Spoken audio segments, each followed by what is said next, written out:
हरिओम। सभी के जीवन में बहुत बार ऐसा होता है कि किसी कार्य की इच्छा ना भी हो तब भी करना पड़ जाता है। जिस कार्य की इच्छा ना हो वो भी करना पड़ जाता है, या गए थे किसी और काम को, करने लगे कुछ और काम, कुछ और सोचा था मन में और फंस किसी और काम में गए। तो ऐसी स्थिति को एक कहावत के रूप में ये कहा गया है कि गए थे हरि भजन को, ओटन लागे कपास। अब यहाँ जो समझने वाला बिंदु है वो ये है, ये जो कहावत है, गए थे हरि भजन को ओटन लागे कपास, ये सांसारिक कार्यों के परिप्रेक्ष्य में सांसारिक व्यक्तियों के लिए कही गई है। बात समझना, सांसारिक कार्यों के परिप्रेक्ष्य में सांसारिक व्यक्तियों के लिए कही गई, भक्तों के लिए नहीं, ज्ञानियों के लिए नहीं। कैसे? देखो, भक्त या ज्ञानी के लिए या ज्ञानी भक्त के लिए प्रत्येक कार्य हरि भजन है। प्रत्येक कार्य हरि भजन है।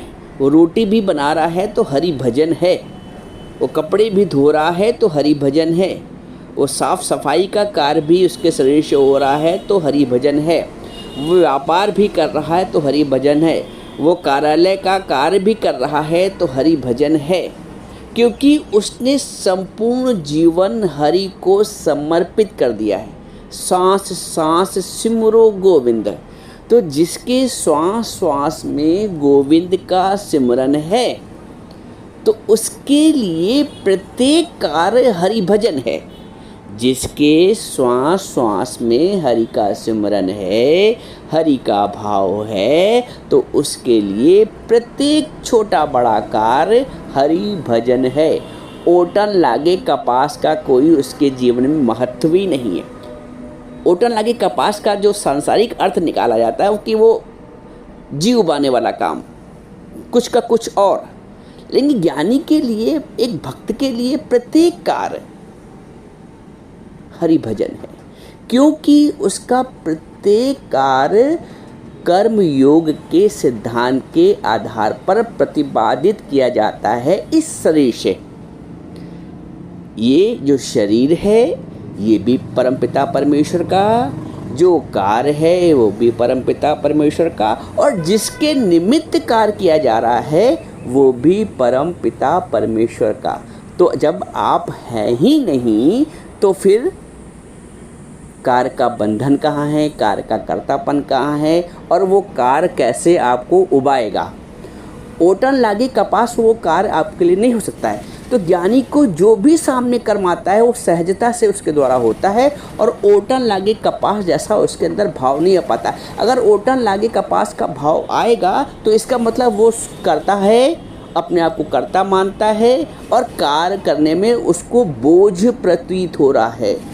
वो विलिंगली, सहजता से, प्रसन्नता से कार्य नहीं कर रहा। लेकिन ज्ञानी भक्त का प्रत्येक कार्य प्रसन्नता के आधार पर होता है। वो अप्रसन्न होकर कोई कार्य नहीं करता है। वो उठा पटक करके कोई काम नहीं करता है कि बर्तन की आवाज़ आ रही है और कपड़े की आवाज़ आ रही है और झटपटक हो रहा है।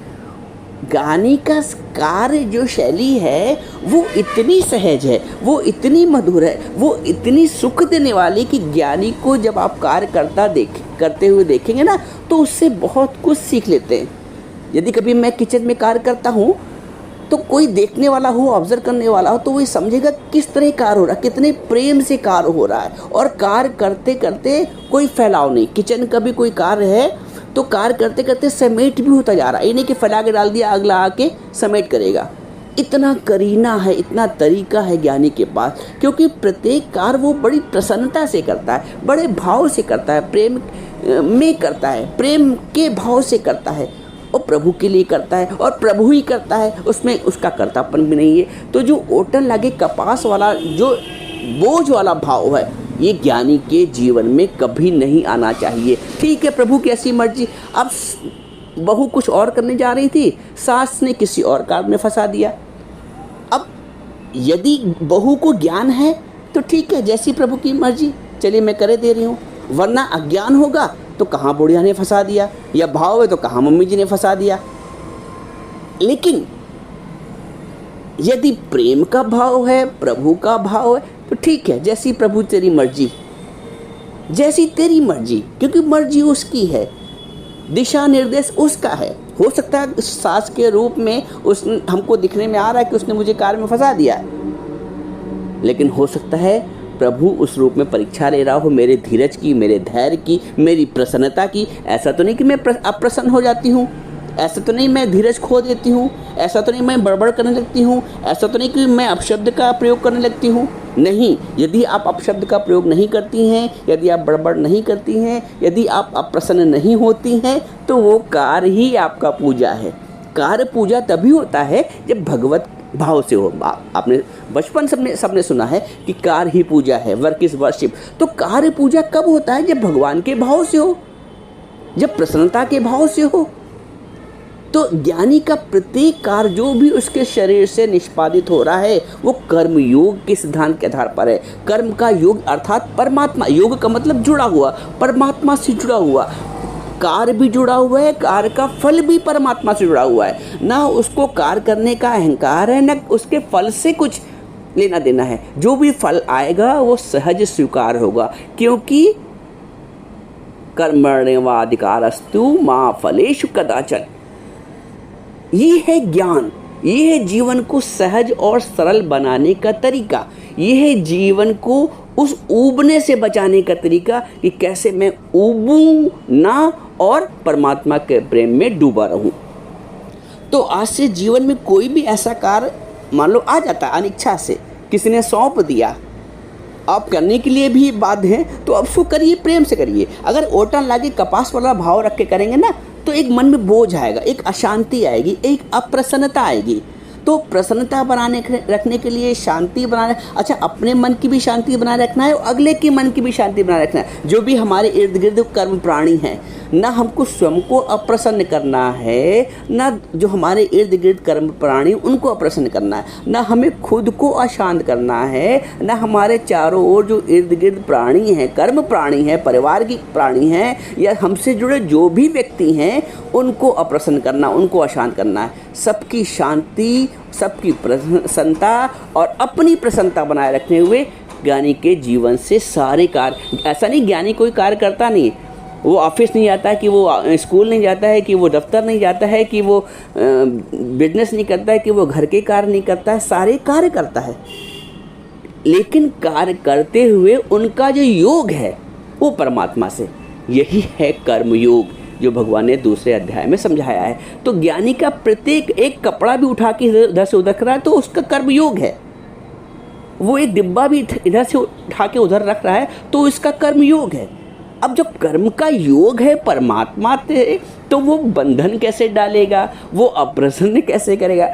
आप कथा की पंजीरी 5 किलो आटे की भून लोगी, प्रसन्नता से भून लोगी, लेकिन घर का कोई काम करना हो, इतना आटा भूनना हो, सहजता से इतनी रोटी बनानी हो, तो कितना बोझ लग जाएगा। वहाँ पे जब कथा की पंजीरी आप भून रही हो तो उसमें प्रसन्नता का भाव है, परमात्मा का भाव है, प्रेम का भाव है, कुछ करने का, धर्म के प्रति, अध्यात्म के प्रति, भगवान के प्रति करने का भाव है। इसलिए वहाँ सहजता है, इसलिए वहाँ संपन्नता है, प्रेम है, प्रसन्नता है। इसलिए वो 5 किलो आटा भी भून जाता है।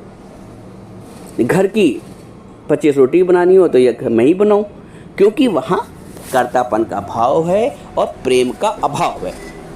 साधारणतया जो मनुष्य कर्म करता है या आप कर्म करते हैं तो उसमें कर्तापन का भाव होता है और प्रेम का अभाव होता है।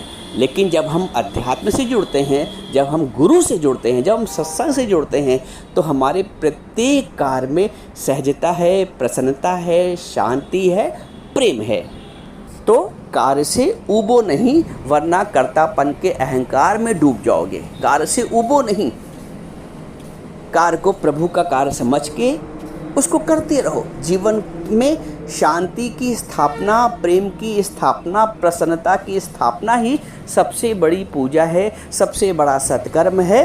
इससे बड़ा कोई सत्कर्म नहीं, इससे बड़ी कोई पूजा नहीं। आप अपनी शांति, अपनी प्रसन्नता बनाए रखते हुए अपने इर्द गिर्द जितने भी प्राणी हैं, कर्म प्राणी परिवार के, उनकी भी शांति, उनकी भी प्रसन्नता बनाए रखें। सबसे बड़ी पूजा है, सबसे बड़ा सत्कर्म है। अगर आपको ये वाणी समझ में आती है तो जीवन में आप अगली बार किसी भी कार्य को करते समय ना ऊबोगे, ना परेशान होगे, ना चिड़चिड़ाओगे, जबकि इसके स्थान पे आप प्रसन्न रहोगे, शांत रहोगे और खुशी खुशी सारे कर्म करोगे। तो ये जीवन में जीने का तरीका है, यही गुरु बताता है। जीवन तो एक हर प्राणी जी रहा है, जीवन तो सभी जी रहे हैं, लेकिन जीने का तरीका हमें सद्गुरु बताता है।